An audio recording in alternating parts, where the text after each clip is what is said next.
na mga kabutcher, panoorin nyo kung paano ko ito tanggalin itong sirloin niya sa buto. Okay mga kabutcher. Ito pala yung kidney niya, sariwa kasi ito eh. Ito naman yung tenderloin niya mga kabutcher.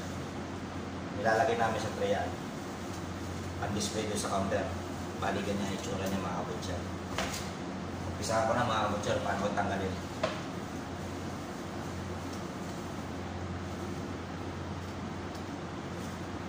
Bubuhitan lang dito muna yan sa babaw mga kabutcher.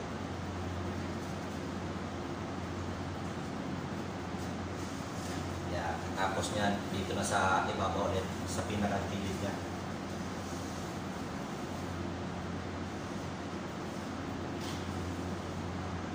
Mayroon naman iba-ibang style ng paggagawa, pagbubunlis ng ganyan, pagtatanggal ng sirloin sa buto mga kabutcher. Kaya marami iba-ibang style ba yung paraan kung saan sila mga sanay. Ako kasi ganito yung kasanayan ko eh. Yan. Pag kumalas na siya, automatic na yung mga kabutcher. Kita nyo yan. Balik kumalas na to. Kaya mabilis na lang yan. Ulitin natin yung sa baba ulit.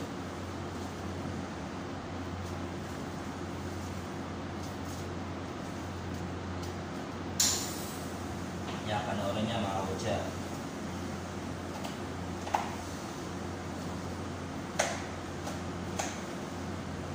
Kaya ganun lang kabilis mga kabutcher. Kita niya, ganda ng sirloin mga kabutcher. Strip loin, sirloin tawag nila dyan dito mga kabutcher.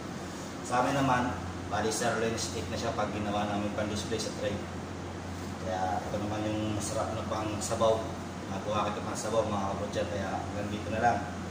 Sana may natutunan kayo. Ito rin yung parts ng baka na malambot. Strip loin, sirloin. Hanggang dito na mga kabutcher. Okay.